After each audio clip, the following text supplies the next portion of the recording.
Good morning. My name is Michael Howard. I have been asked very kindly by William to share my profile. I am 55 years old, and I was diagnosed with level 1 autism and ADHD at the age of 50. I should probably add that most of this will be scripted, and I have a tendency to kind of stumble over my words, so just please bear with me. Um, was the process of getting diagnosed easy or difficult? In my case, it wasn't easy at all, but I felt I needed the official diagnosis to establish my work accommodations and other allowances that have greatly improved my life. As to why I first became so self-suspecting in 2003 when everybody still called it Asperger's, no other condition I had ever explored sufficiently explained my unique blend of strengths and challenges. However, I found that psychological professionals were uninformed, dismissive, and dedicated to a one-size-fits-all practice of CBT strategies. Autism does not fit well into this mold. After almost 2 decades of being shut down whenever I brought up the topic of autism, I was eventually introduced to a practice that took me through the diagnostic process.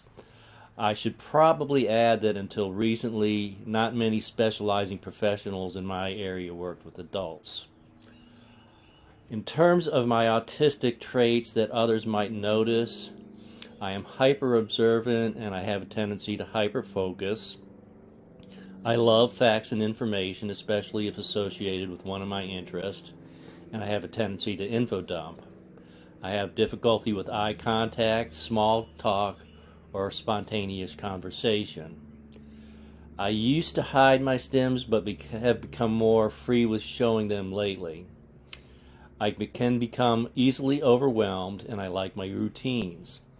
My social awkwardness in general is noticeable. I have a preference to be or to work alone. This is just to name a few things. In terms of traits that people probably don't notice, I would say all those things I have learned to mask, such as sensory sensitivities. In the past, I could often hide the fact that I have experienced autism-related distress, but lately I've felt less of a need to do so, and my ability to mask has diminished because of my burnout. Others might not think I'm autistic because I check most of the boxes in terms of the template for life that is forced upon most of us. I am employed, I have a family, I maintain a household, I pay my taxes, and so forth. Even though I am aware that much of this is a facade, on the surface I lead a fairly normal life. Had I known what I now know about myself decades ago, I probably would have made some different decisions. My autism is a strength when, in cases of, I would say, conceptualization. When approaching a problem or project, given time to reflect and organize my thoughts, I have an ability to not be bound by conventional ideas regarding how things ought to be done, and that's usually an asset. And once the rough outline of a plan is in place, I can move ahead successfully in taking care of the details from the ground up. This epiphany, followed by implementation pattern, has guided me through projects ranging from building and home improvement to work tasks to writing my book. My autism is challenging, obviously the social difficulties, right?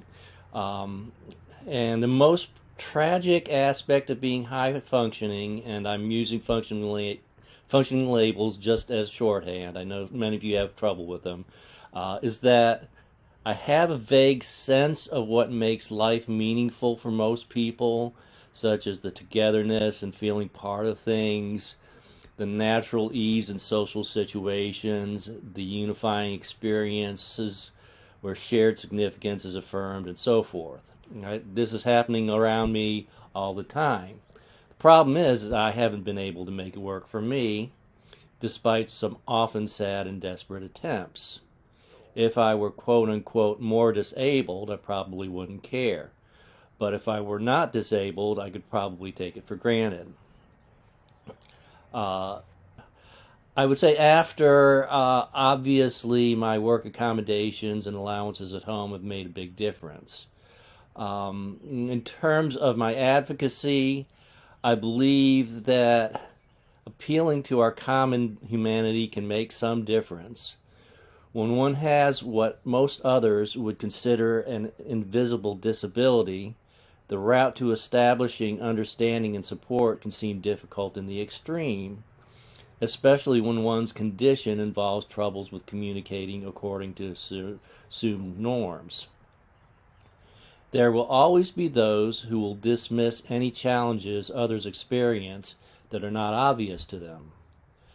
But there are those who can be reached, and these are the people who I seek to educate.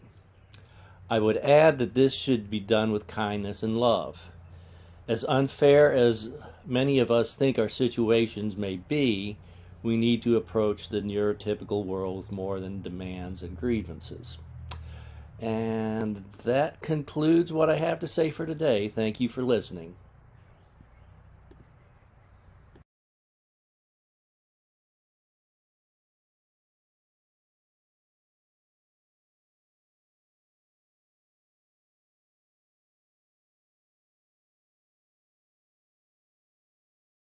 I'm William O'Flaherty. Thanks for visiting my channel. Please consider liking and or sharing this video. Also, feel free to comment and don't forget to subscribe to this channel and watch other videos.